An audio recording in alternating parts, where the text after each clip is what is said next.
Olá pessoal, eu sou o professor Leonardo Gonciorowski, professor do Departamento de Engenharia de Controle e Automação da Universidade Gama Filho.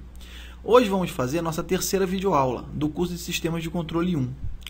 Eu quero aproveitar para convidá-los a fazerem o meu curso de MATLAB, uma ferramenta computacional que vai ajudar muito no entendimento e na compreensão da matéria de controle, possibilitando soluções de problemas mais avançados e até mesmo simulações de sistemas de controle. Entre no meu site, fiquem atentos a novas turmas. Caso não existam turmas ainda na sua cidade, deixe a mensagem no meu blog, farei o possível para atendê-los. Bom, nas aulas anteriores, nós já falamos sobre os aspectos introdutórios do sistema de controle, nós citamos alguns exemplos de sistemas de controle, falamos sobre as principais características, como eles são formados e como modelamos matematicamente um sistema para podermos depois analisarmos ele quanto à sua resposta transitória e o seu regime estacionário. Na segunda videoaula, falamos das transformadas de Laplace, o porquê de usá-las, fizemos alguns exemplos de cálculo de transformadas de funções simples, vimos ainda a regra de expansão em frações parciais e também soluções de equações diferenciais. Por que isso? Porque agora já temos uma base conceitual e uma base matemática para conseguirmos entender a representação gráfica de um sistema de controle, que vai nos propiciar analisar, projetar e melhorar esses sistemas. Hoje, nós vamos falar das funções de transferência e dos diagramas de blocos. Conforme visto em aulas anteriores, os sistemas físicos eles têm suas dinâmicas modeladas matematicamente em termos de suas equações diferenciais. E a partir dessas equações diferenciais, podemos representar os sistemas em termos de suas funções de transferência ou, alternativamente, em termos do espaço de estados. A função de transferência surge como uma forma de representação em termos de entrada e saída e será o objeto de estudo do controle clássico visto neste curso.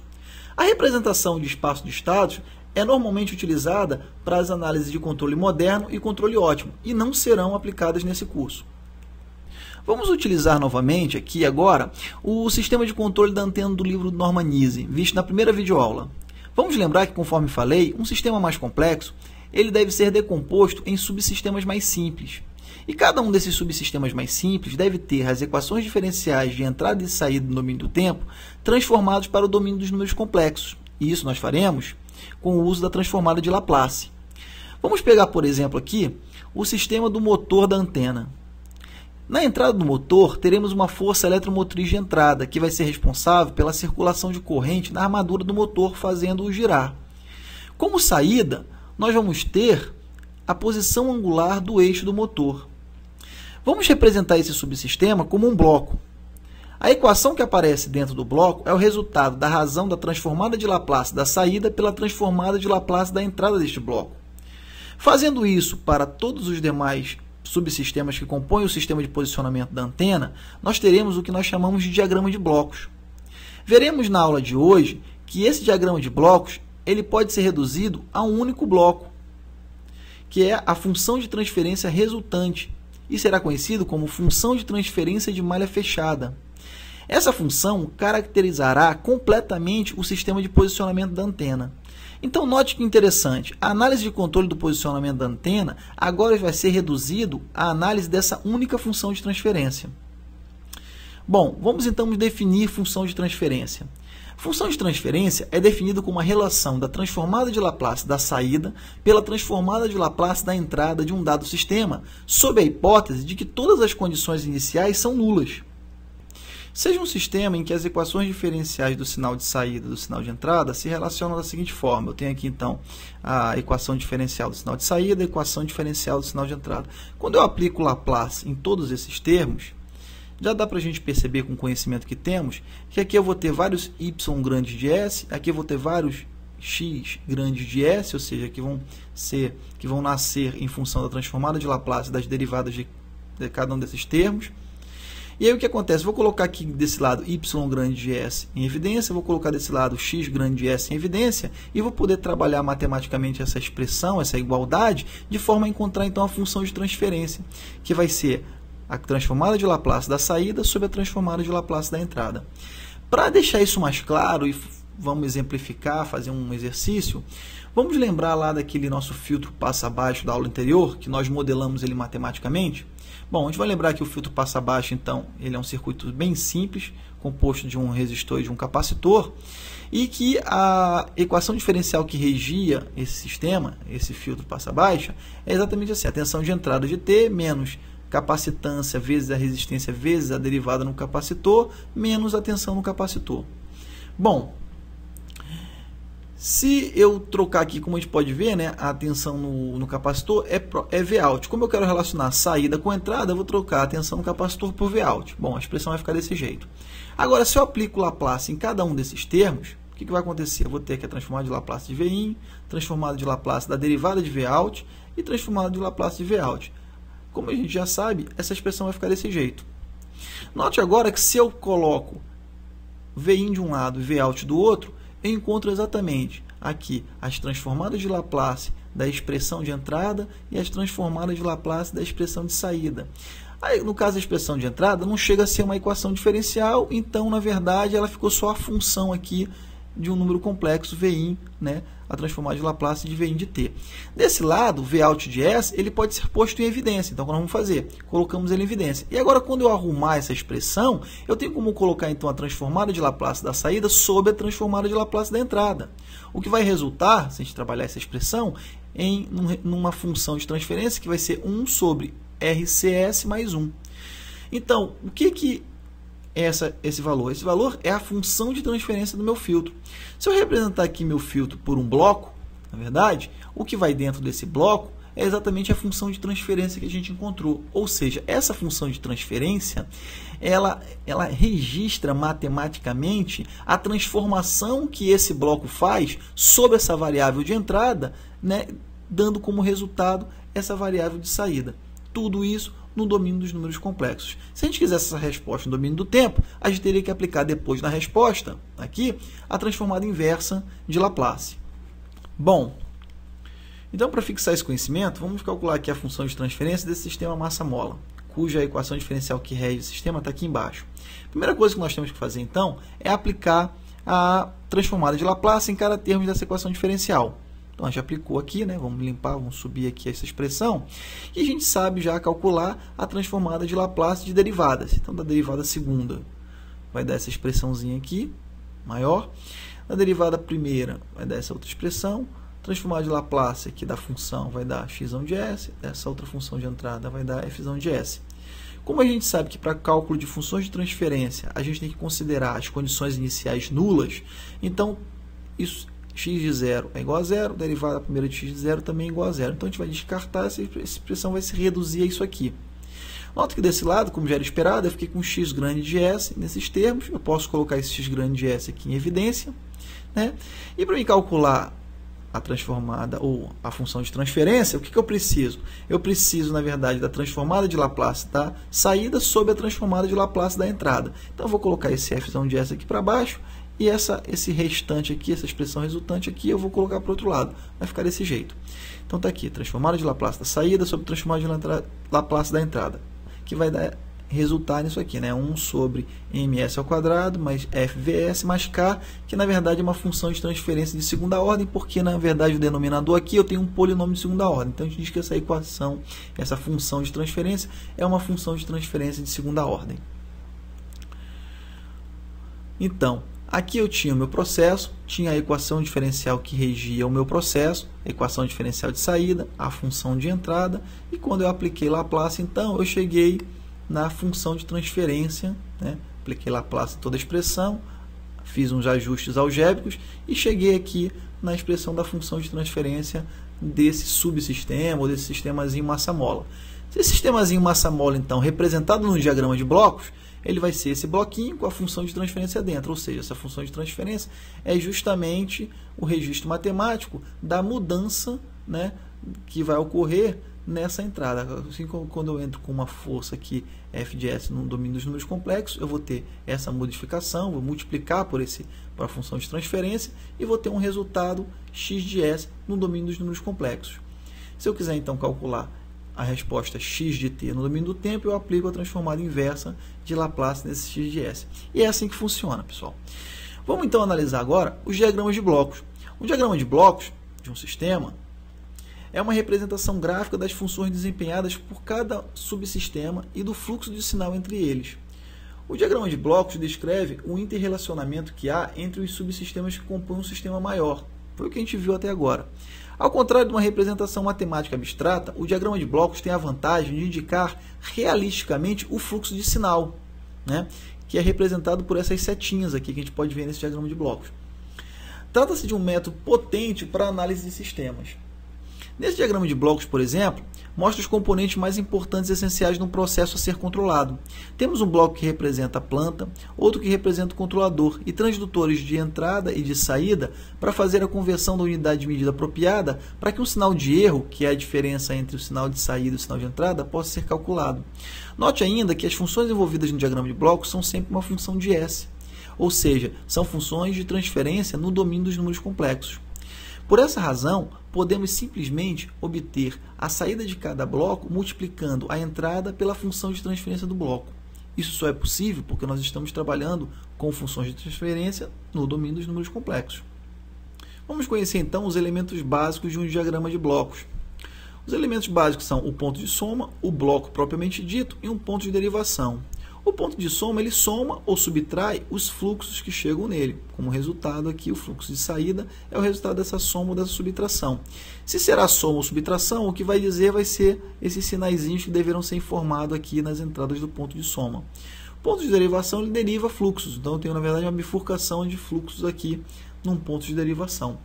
São elementos importantes, porque agora nós vamos analisar como reduzir diagramas de blocos. Então, se eu tenho blocos em série, ou seja, 2 ou mais blocos dispostos em série, eles podem ser reduzidos a um único bloco e a função de transferência resultante vai ser a multiplicação das funções de transferência de cada bloco. Então, essa é a regra para blocos em série. Se eu tenho 2 ou mais blocos em paralelos, colocados em paralelo, primeiro que vai haver sempre um ponto de soma para informar o sinal da informação proveniente de cada um desses blocos. Neste caso, devemos simplesmente somar ou subtrair os blocos de acordo com os sinais informados no ponto de soma. Nesse nosso caso aqui, vai ficar G1, porque é positivo, né? Mais G2, porque está informando que o fluxo também que vem daqui é positivo, menos G3, porque o fluxo que vem daqui do G3 é um fluxo negativo. Bom, agora vamos analisar no caso da realimentação. No caso da realimentação, nós vamos escolher esta figura aqui, né? Nós vamos ver que temos aqui os blocos G2 e G3 que estão em série, assim como os blocos H1 e H2 aqui também estão em série. Então, a primeira coisa a se fazer aqui é reduzir esses blocos, né? Conforme explicado anteriormente, como eles estão em série, a gente vai reduzi-los simplesmente fazendo a multiplicação dessas funções de transferência. Considerando que a multiplicação de G2 por G3 dá uma função genérica aqui G de S, e considerando que a multiplicação de H1 por H2 vai me dar também uma função genérica aqui HS, eu vou ficar com um bloco reduzido dessa forma. Daqui para frente eu tenho um ramo de realimentação. Vamos subir esse esquema aqui e fazer a seguinte análise. Podemos observar que o fluxo que resulta de C de S é igual à multiplicação do erro, que é a entrada ali no bloco G de S, vezes a função de transferência de G de S. Assim como o fluxo que vem aqui de C de S, ó, ele vai entrar em HS, né? Logo, considerando que esse fluxo vai em direção ao ponto de soma, vamos chamar o fluxo que entra nesse ponto de soma de B de S. Então, vamos fazer o seguinte, calcular BS. BS vai ser quem? BS vai ser a multiplicação de HS com C de S. É claro que aquele fluxo de erro ali, E de S, ele vai ser a soma ou a subtração de R de S, né, com BS. Vamos considerar que esse sinal de realimentação fosse negativo. Então, eu teria R de S menos B de S. Coloquei aqui embaixo. Com essas três equações, a gente pode trabalhar e encontrar a função de transferência resultante dessa malha de realimentação. A gente vai ver que a função de transferência ela é usada, é uma formulazinha já padrão, utilizada sempre que a gente tem uma realimentação. O que eu estou mostrando para vocês é como eu chego nessa formulazinha, porque dependendo desses sinais aqui, essa formulazinha pode mudar.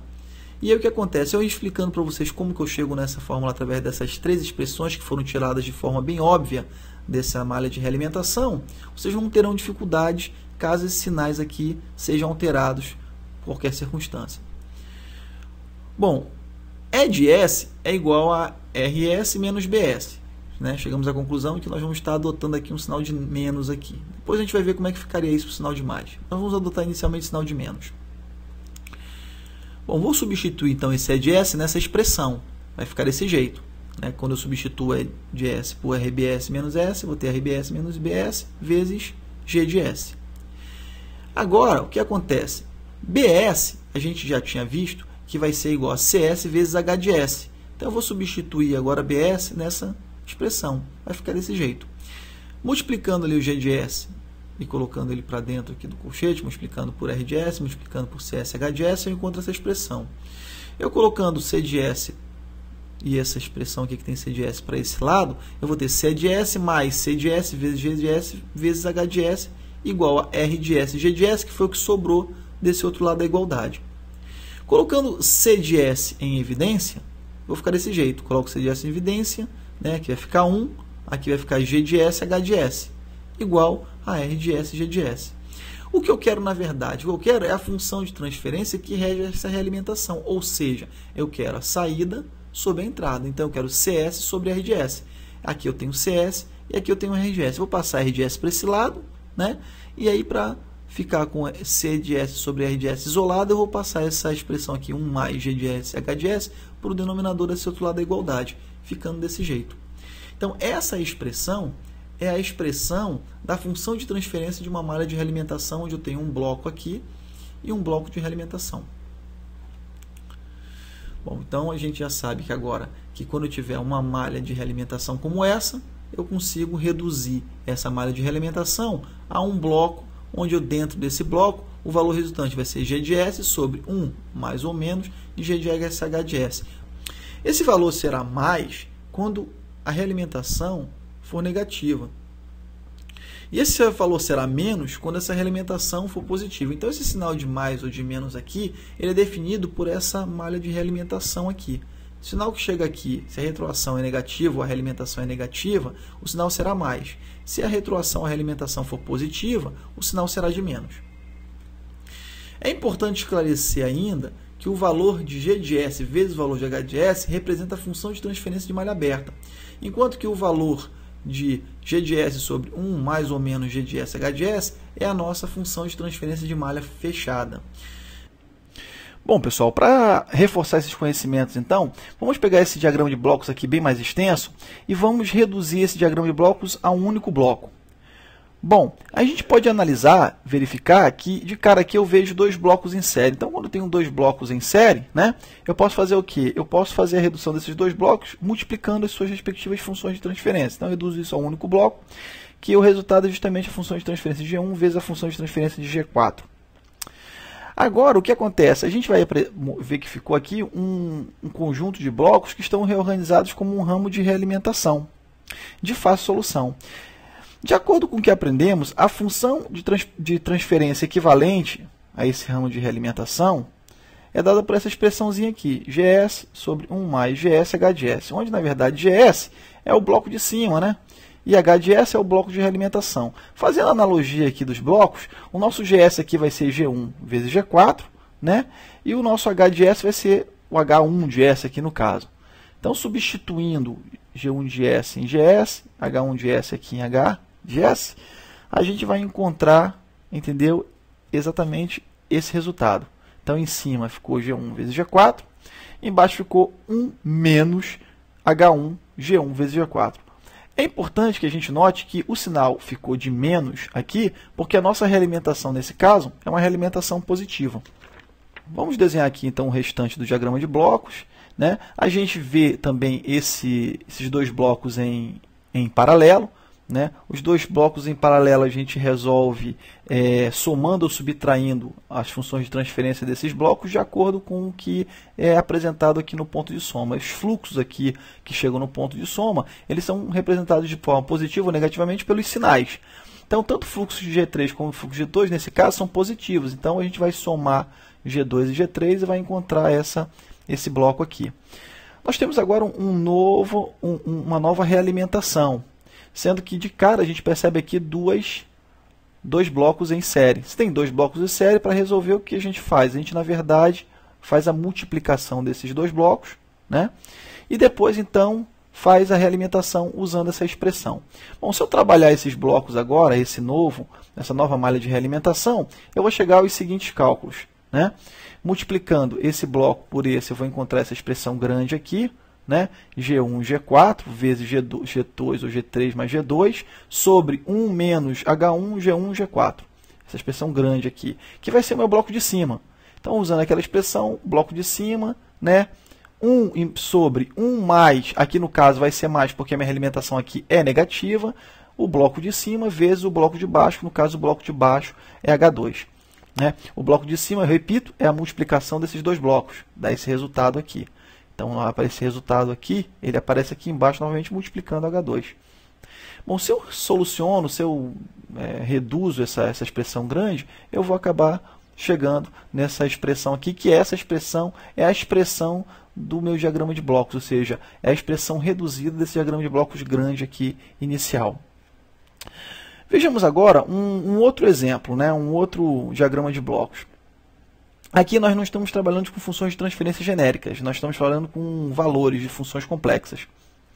Vemos de imediato que esses dois blocos eles estão em série e que podem ser multiplicados, né? Então, quando eu multiplico aí essas duas funções, eu chego nesse resultado de 3 sobre S mais 1. Note agora que dispomos de uma realimentação que podemos aplicar aquela fórmula, né? Deu? A fórmula aprendida, né? G de S, 1 mais G de S, H de S, né? Bom, aqui eu vou passar uma dica importante e que agiliza bastante a resolução de alguns diagramas de blocos. O valor de G de S correspondente nesse ramo de realimentação é 3 sobre S mais 1. E o valor de H de S é igual a 1, ou seja, a nossa realimentação ela é unitária. Sempre que nós não tivermos um bloco na ramo de realimentação, expressando a função de transferência, a gente entende então que essa realimentação é unitária, é igual a 1. Sempre que nós tivermos uma realimentação unitária, não precisamos fazer os cálculos usando essa expressão. Basta, para encontrarmos o valor da função de transferência, repetir o valor daqui de cima, repetir o valor de G de S, né? Como essa realimentação é negativa, a gente vai somar com o valor do numerador de G de S. Então, vai ficar 3 sobre S mais 1 mais 3, o que é equivalente a 3 sobre S mais 4. Né? Isso pode ser feito com qualquer função de transferência, desde que o ramo de alimentação seja unitário. A nossa função, nosso diagrama de blocos agora vai ficar desse jeito. Né? Então, eu reduzir esse ramo de realimentação sem fazer absolutamente cálculo nenhum. Agora, eu vou ter aqui novamente blocos em paralelo, que eu consigo, através da multiplicação, unificar esses blocos. Tem um outro ramo de realimentação, onde eu tenho novamente aqui uma realimentação unitária. Né? O nosso G de S equivalente aqui é 3 sobre S ao quadrado mais 4. O nosso ramo de realimentação aqui, de novo, é unitário, H de S igual a 1. Então, vale a mesma regra. Como é que eu vou encontrar a função de transferência resultante sem ficar fazendo cálculos aqui com essa expressão? Eu vou repetir, então, aqui a minha função de transferência aqui, G de S, né? E no denominador eu vou acrescentar o numerador de G de S, mais 3. Eu repito, é mais 3 porque esse ramo de realimentação também é negativo. Se fosse positivo, seria menos 3. Essa regrinha, ela vale e ela ajuda bastante na resolução de diagramas de blocos grandes, porque a gente diminui o número de cálculos necessários para fazer essas realimentações, para fazer esses cálculos. Bom, vocês podem fazer isso sem medo de errar. É interessante que vocês façam esses cálculos que eu fiz aqui diretamente, que vocês façam ele passo a passo, para que vocês vejam que esse macete realmente é válido e que ele pode ser tranquilamente aplicado. Ok? Vão haver casos em que nós vamos nos deparar com diagramas de blocos mais complexos, né, e sentirmos dificuldade de reduzi-los. Isso porque ele pode não apresentar diretamente ramos com blocos em série, com blocos em paralelos e nem ramos de realimentação. Dessa forma, vai ser necessário conhecer algumas técnicas que chamaremos de álgebra de blocos. Por exemplo, nesse diagrama de blocos aqui, veja que ele não possui nem blocos em série, nem blocos em paralelo e nem ramos de realimentação. Note que, apesar desses blocos aparentemente estarem em paralelo, eu tenho um ponto de derivação, que faz com que eles não estejam mais em paralelo. Também dá a impressão de que eu tenho esses dois blocos BS e CS como sendo configurando uma realimentação, mas também não é uma realimentação, porque eu tenho esse outro ponto de derivação aqui que faz com que isso aqui deixe de ser uma realimentação. Então isso aqui é um problema. Como é que eu vou fazer agora para reduzir diagrama de blocos como esse? Eu preciso conhecer das álgebras, né, do diagrama de blocos. A primeira álgebra que a gente vai conhecer é como movimentar um bloco para frente ou para trás num ponto de derivação, né? Por exemplo, se eu tenho aqui um determinado bloco e eu preciso movimentar ele para frente, né, desse ponto de derivação, o que acontece? Eu preciso fazer a seguinte análise inicial. Notem que eu tenho uma entrada RS e um bloco GS, ou seja, o fluxo que chega nesse ramo é RS vezes GS, da mesma forma que é o fluxo que vai chegar aqui, vai ser RS, GS, e o fluxo que vai chegar aqui, ó, esse ponto de derivação, ele deriva 3 fluxos, e os 3 fluxos têm a mesma resposta, RS e GS.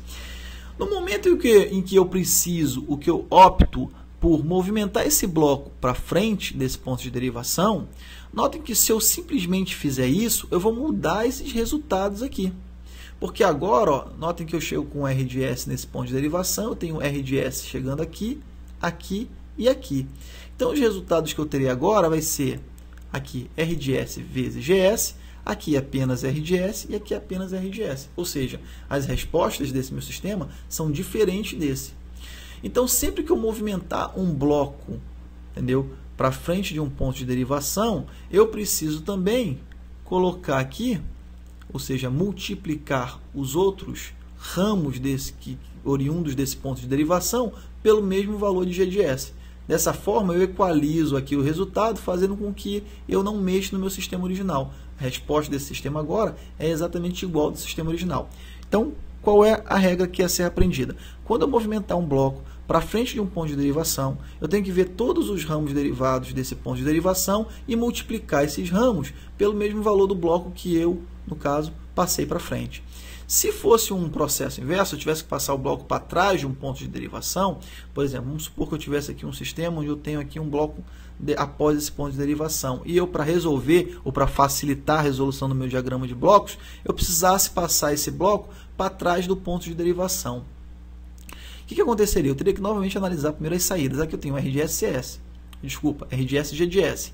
Aqui eu só tenho R de S e aqui também eu só tenho R de S. Se eu simplesmente pegar e trazer esse bloco para trás do ponto de derivação, eu novamente vou mudar aqui as minhas saídas. Porque aqui eu vou ter R de S vezes GS, aqui também será R de S vezes GS, e aqui também será R de S vezes GS. Então, o que eu devo fazer com os outros ramos oriundos do ponto de derivação que eu estou aqui trabalhando, que eu estou aqui, na verdade, trazendo esse bloco para trás desse ponto de derivação? Eu tenho que multiplicar esses outros ramos, entendeu? Pelo inverso de G de S. Ou seja, eu vou multiplicar por blocos, que vem 1 sobre G de S.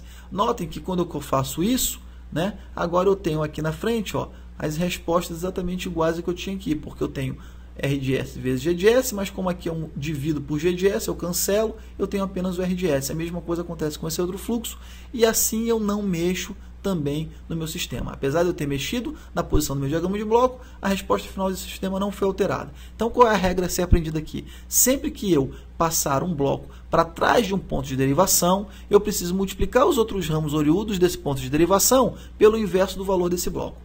Ok? Então, vamos ver aqui um exemplo, entendeu? Onde a gente vai aplicar exatamente essa álgebra. Eu tenho aqui aquele diagrama de blocos, onde na verdade aqui eu não tenho nenhum ramo de realimentação, aqui também me parece blocos em paralelo, mas também não são blocos em paralelos devido a essa derivação que acontece aqui depois de BS. Então, obviamente que quando eu olho para esse sistema, ele a priori ele é complexo, mas com esse novo conhecimento que adquirimos agora há pouco, a gente já começa a perceber que se esse bloco BS estivesse para cá, esse ponto de derivação talvez não me impactasse tanto. Então vamos fazer isso. Vamos passar então BS para o lado de lá. Só que quando eu faço isso, eu tenho que lembrar que nesse outro ramo aqui eu tenho que ter uma multiplicação pelo valor de BS. Foi o que a gente aprendeu? Quando eu passo um bloco para frente de um ponto de derivação, eu tenho que no outro ramo multiplicar também o ramo pelo valor de BS. Como eu tenho um bloco CS aqui, eu vou ter BS vezes CS, já coloquei os dois aqui, a multiplicação desses dois blocos, né, aqui nesse único bloco, CS vezes BS. Bom, eu ainda continuo com uma dificuldade, porque eu tenho dois pontos aqui de derivação e que isso aqui não me parece muito fácil de resolver, porque eu continuo sem ter uma realimentação, eu continuo sem ter blocos em paralelos aqui. Mas uma coisa que eu não comentei ainda, que eu estou comentando agora, que é extremamente importante, é que vocês saibam que quando eu troco posições de pontos de derivação, isso não impacta em absolutamente nada no meu sistema. Então o que eu vou fazer? Vou pegar esses pontos de derivação e vou inverter de posição. Isso não altera em absolutamente nada na configuração do meu diagrama de blocos inicial. E nos traz aqui uma visibilidade em que aqui eu tenho uma malha de realimentação e aqui eu tenho dois blocos em paralelos, fáceis de resolver. Posso resolver agora esse ramo de alimentação usando a nossa expressão que a gente já conhece. Ali também fácil de resolver aqueles blocos em paralelos, porque basta somá-los aqui, que de acordo no ponto de soma eu tenho dois sinais positivos, então eu vou somar AS e BS, e aí fica fácil de resolver. Nesse daqui eu vou ter o de cima, o GDS aqui que seria 1, né, sobre 1 mais, porque aqui é menos, o que? GDS que é 1 vezes CDS BDS. Então fica 1 sobre 1 mais CDS BDS. E aqui AS mais BDS. Esses dois ramos agora aqui, esses dois blocos, desculpem, eles estão em série. Quando eles estão em série, a gente sabe que o resultado final basta multiplicá-los. Então, aquele diagrama de blocos que aparentemente estava complicado de ser resolvido, com essas modificações, com essa dica, com essa álgebra nova que a gente aprendeu, a gente manipulou esses blocos aqui corretamente e chegou na resolução bem simples desse diagrama de blocos. Isso é muito importante. Vocês com certeza vão encontrar diagramas de blocos onde vai ser necessário usar esse tipo de álgebra, né? Vamos ver aqui um outro tipo de álgebra, que é mover um bloco para trás ou para frente de um ponto de soma. A gente vai ver que aquela mesma análise que nós fizemos para o ponto de derivação, nós vamos fazer uma análise parecida para o ponto de soma. Por exemplo, nesse caso aqui, eu tenho aqui o GDS, né, depois do ponto de soma, né? Então, eu tenho aqui a entrada desse ponto de soma é RDS, né, uma função de transferência aqui qualquer RDS, essa realimentação aqui mais ou menos XDS, e depois aqui eu tenho o GDS. A minha resposta CS, se eu fosse fazer os cálculos disso aqui, seria com certeza RDS mais ou menos XDS, né? Tudo esse resultado que sai aqui multiplicado por GDS. Então, esse resultado multiplicado por GDS. Esse seria a resposta de CDS. Ok? Bom, se eu pegar esse meu bloco e passar para trás do ponto de soma, nós vamos ver que nós vamos modificar o nosso diagrama de blocos. Olha só. Se eu parar para analisar agora o resultado de CDS aqui, vai ser RDS vezes GDS, que está bem aqui, ó, RDS vezes GDS, mais ou menos XDS. E notem que essa expressão resultante de CDS é diferente dessa expressão resultante agora. Bom, para eliminar esse erro, o que a gente vai ter que fazer sempre que nós passarmos um bloco para trás de um ponto de soma é, no outro extremo onde está sendo somado, eu multiplicar esse fluxo também por GDS. Quando eu multiplico esse fluxo também por GDS, eu acabo com esse problema. Aqui eu tenho RDS vezes GDS, né? Agora eu tenho XDS vezes GDS. Então, qual vai ser o meu resultado de CS aqui? CS vai ser RDS vezes GDS, mais ou menos XDS vezes GDS. Que vocês notem que agora esses valores são iguais, né? Se eu multiplicar, na verdade, esse GDS aqui por RDS e aqui por XDS, vai ter exatamente essa multiplicação que eu estava explicando aqui ainda agora. Bom, e como seria, então, movendo um bloco para frente? Se eu tenho esse bloco aqui, eu preciso mudar ele para frente do ponto de soma. Intuitivamente, já dá para imaginar o que vai acontecer aqui, né? Se lá quando eu movo para trás eu precisei multiplicar, quando eu passar para frente eu vou precisar dividir. Mas vamos verificar isso. CDS nesse caso vai ser quem? RDS vezes GDS, mais ou menos o XDS que chega aqui. Então, CDS é RDS e GDS, mais ou menos XDS. Ok, gente? Vamos agora, então, colocar uma simulação de eu botando esse bloco para frente do ponto de soma. O resultado desse CDS vai ser alterado, ó. Aqui eu tenho RDS chegando no ponto de soma, XDS. E eu multiplico esse resultado por GDS. Então, RDS mais ou menos XDS multiplicado por GDS. Essas expressões, elas são diferentes. Então, quando eu passei esse bloco para cá, eu alterei o meu diagrama de blocos. Para evitar que isso aconteça, eu pego esse fluxo aqui XDS, e divido pelo valor de GDS, conforme a gente tinha intuído inicialmente o que aconteceria. Então, quando eu passo um bloco para trás de um ponto de soma, eu tenho que pegar esse outro ramo aqui que está chegando no ponto de soma e multiplicar por GDS. Quando eu pego um bloco que foi esse caso agora, e passo para frente do ponto de soma, eu pego esse outro ramo aqui que está chegando do ponto de soma e divido por g de s. Essa é a regra, esse é o entendimento que precisa ficar.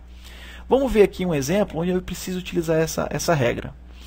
Eu tenho aqui novamente 3 diagramas de blocos, uma situação bem parecida com aquele anterior, só que aqui em vez de pontos de derivação eu tenho pontos de soma, né? Então o que eu vou fazer aqui? Bom, eu percebo que aqui está complicado, né? Eu tenho, na verdade, um bloco B de S aqui que está sendo atrapalhado por esses 2 pontos de soma. Então, eu nem tenho blocos em paralelos em cima e nem tenho um ramo de alimentação embaixo. Então, o que nós vamos fazer? Vamos pegar esse B de S e arrastar para trás desse ponto de soma. E o que a gente aprendeu? Que quando eu pego o B de S e arrasto para trás desse ponto de soma, o outro fluxo que está chegando no ponto de soma, eu preciso fazer o quê? Eu preciso multiplicar por B de S. Então, esse bloco aqui, ele vai ter que ser multiplicado por B de S. Ok? Bom, eu ainda continuo também sem ter como trabalhar, porque eu continuo sem blocos em paralelo, nem blocos em realimentação.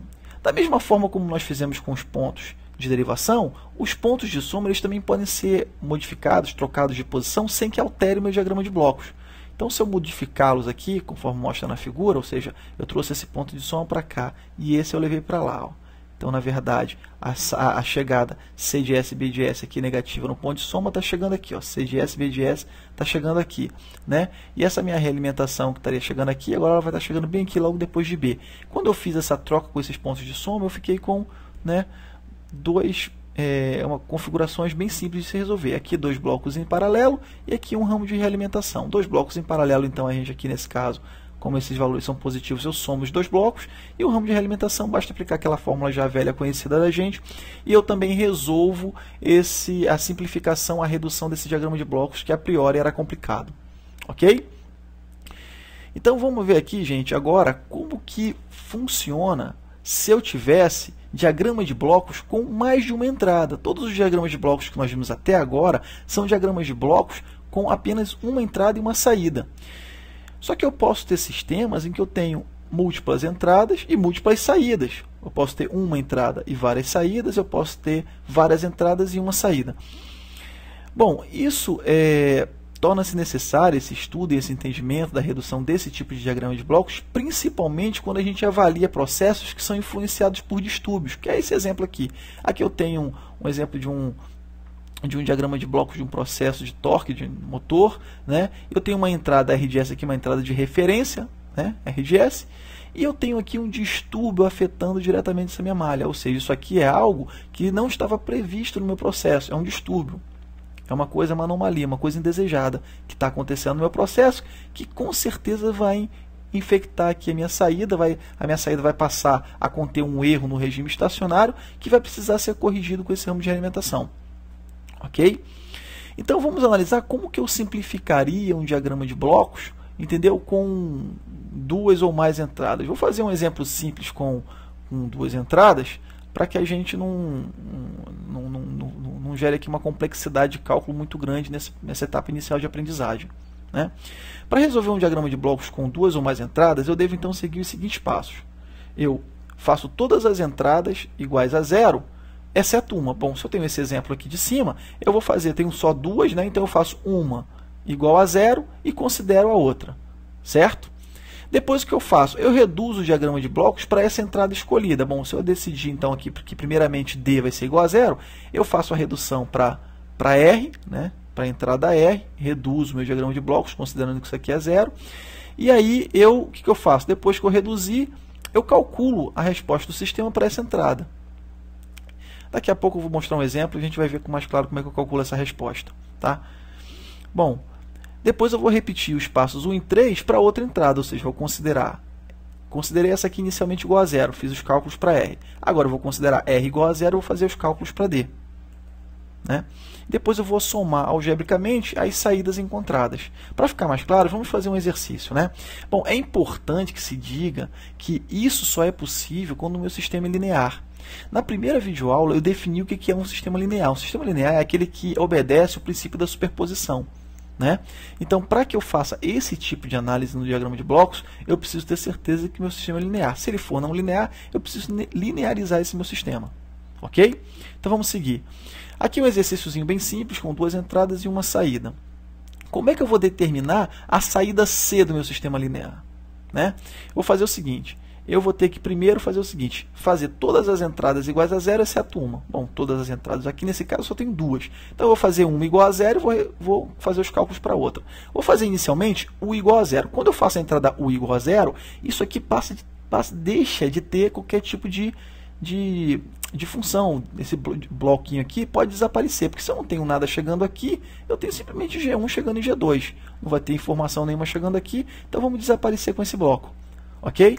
Agora, o que nós vamos fazer? Nós vamos reduzir esse diagrama de blocos para a entrada escolhida. Óbvio, reduzir esse diagrama de blocos é extremamente simples, né? Eu faço aqui a multiplicação de G1 com G2 e depois eu resolvo esse ramo de realimentação usando aquela expressão já conhecida da gente. Então, CR dividido por R, ou seja, a resultante, função de transferência resultante dessa realimentação vai ser G1, G2 sobre 1 mais G1, G2. Né?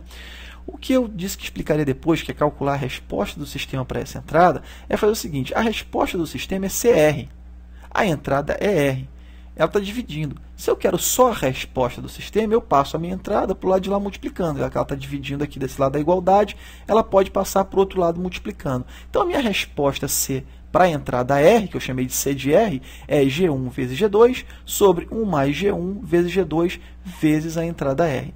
Essa é a minha primeira resposta, a resposta do sistema para a entrada R. O que nós tínhamos que fazer? Nós tínhamos que repetir a mesma coisa que nós fizemos para a primeira entrada, fazer para a outra entrada. Então, eu vou fazer agora R igual a zero. Quando eu faço aqui R igual a zero, quem vai sumir, quem vai desaparecer do mapa é esse meu ponto de soma. Não faz sentido, eu estou chegando com zero aqui. Então, não faz sentido ter ponto de soma aqui. Então, eu vou sumir com ele. A gente só precisa prestar atenção para um detalhe, que desse lado, eu chego com um fluxo negativo. Então, como aqui o fluxo é negativo, isso não pode ser desprezado. O que eu vou fazer, então? Eu vou pegar e vou criar um bloco. Aqui, isso aqui não seria uma realimentação unitária? Eu vou colocar aqui um bloco menos 1, para lembrar que esse sinal aqui, que está chegando em G de 1, é um sinal negativo. Ok? Bom, se eu reorganizar esse meu diagrama de blocos, eu vou chegar em alguma coisa desse tipo aqui. E eu vou reduzir ele, vou reduzir utilizando aquela expressão que a gente já conhece. Aqui eu vou ter menos G1, né, porque eu tenho dois blocos em série, quando eu multiplicar esses dois blocos, eu vou ter menos G1 aqui. Vou aplicar a minha expressão e vou chegar aqui, CU, ou seja, a resposta de C para a entrada U, entendeu? Sobre a entrada U, ou seja, a função de transferência dessa realimentação é G2 sobre 1 mais G1 vezes G2. O que acontece então? Para me calcular essa resposta CU, eu vou, então, passar a entrada U para o outro lado multiplicando. Então, a minha resposta de C para a entrada U é igual a G2 sobre 1 mais G1 vezes G2 vezes U. Ok? Bom, o que eu tenho que fazer é meu quinto passo. O que era meu quinto passo? Era somar algebricamente todas as entradas encontradas.